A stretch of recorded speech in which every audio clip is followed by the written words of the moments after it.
नमस्कार, think tank पर आप सभी का बहुत बहुत स्वागत है। महबूबा मुफ्ती को कौन नहीं जानता। पीडीपी की अध्यक्ष महबूबा मुफ्ती, जिन्हें चुनाव से पहले सरकारी आवास खाली करने के आदेश जारी कर दिए गए हैं। जी हां, जम्मू कश्मीर एलजी अब एक्शन में आ गए हैं, जिसके बाद महबूबा मुफ्ती को सरकारी आवास खाली करने के आदेश मिल चुके हैं।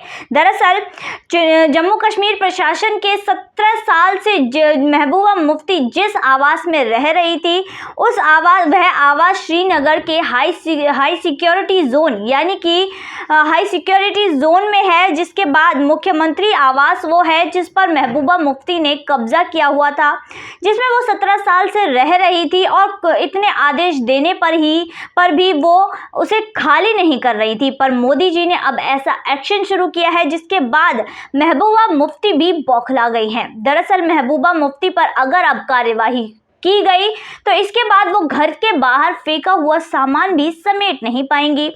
तो वहीं दूसरी तरफ महबूबा मुफ्ती और गुपकार गैंग की नींद अब उड़ी हुई है, क्योंकि अब चुनाव सर पर हैं और उनके ऊपर इस तरह की आफत आ चुकी है। वहीं दूसरी तरफ बहुत सी ऐसी चीजें हैं जिस सरकारी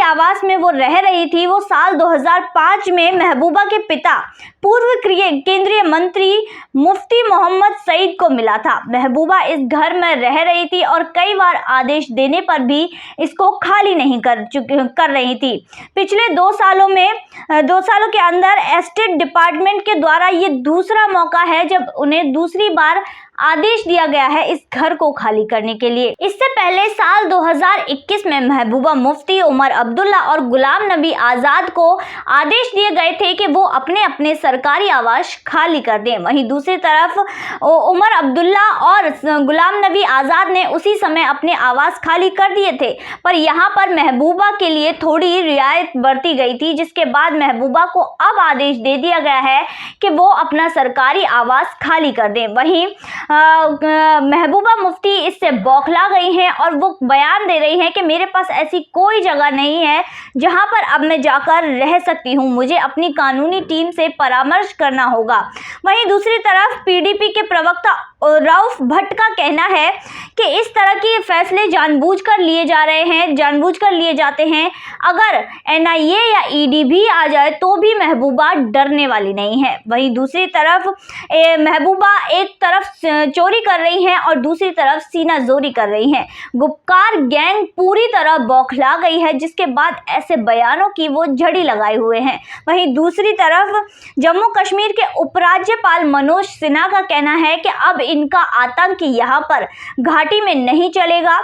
जो सुरक्षा बलों को दोषी ठहराते हैं या उन पर उंगली उठाते हैं और निर्दोष की हत्या करने वाले को जायज ठहराते हैं, अब उनको सोचने की जरूरत है और उनको इसकी कीमत भी चुकानी पड़ेगी। उपराज्यपाल ने इतनी बड़ी बात की है, जिसके बाद महबूबा मुफ्ती और पूरी गुपकार गैंग के पैरों तले जमीन खिसकने लगी है। पहले ही ये गुपकार गैंग मोदी और अमित शाह के जम्मू कश्मीर में आने से बौखलाई हुई थी। वहीं अमित शाह ने ऐसे ऐलान कर दिए, जिसके बाद ये गुपकार गैंग इस तरह हक्की बक्की रह गई कि इन्हें कुछ समझ ही नहीं आ रहा।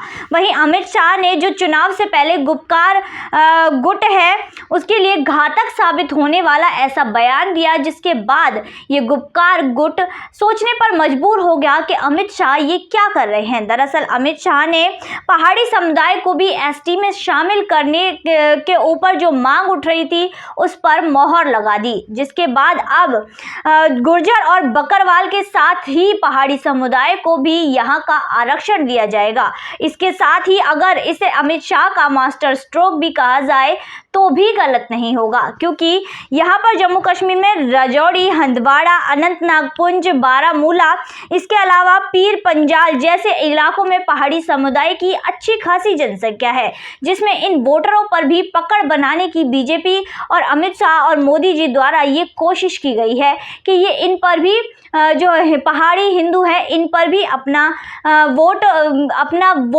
लेने की ये कोशिश कर रहे हैं। इसके साथ मुस्लिम पहाड़ियों को भी यहाँ पर जोड़ने की पूरी कोशिश की जा रही है और ये हो भी रहा है। इसके साथ ही गुर्जर समुदाय से आने वाले गुलाम अली खटाना को राज्यसभा सदस्य के लिए मोदी सरकार ने मनोनीत कर गुर्जर समुदाय को भी अपने साथ जोड़ने की पूरी कोशिश की है और वो जोड़ भी रहे हैं। वहीं दूसरी तरफ जो वोट को लेकर, जो चुनाव को लेकर यहाँ पर फैसले लिए गए, जो गुपकार को तब सबसे ज़्यादा झटका लगा जब यहाँ पर वोटिंग को लेकर बहुत से ऐसे फैसले लिए गए जिससे गुपकार गुट बिल्कुल भी खुश नहीं है और उनकी जो बनी बनाई रणनीति थी इतने सालों से वो पूरी चौपट हो गई।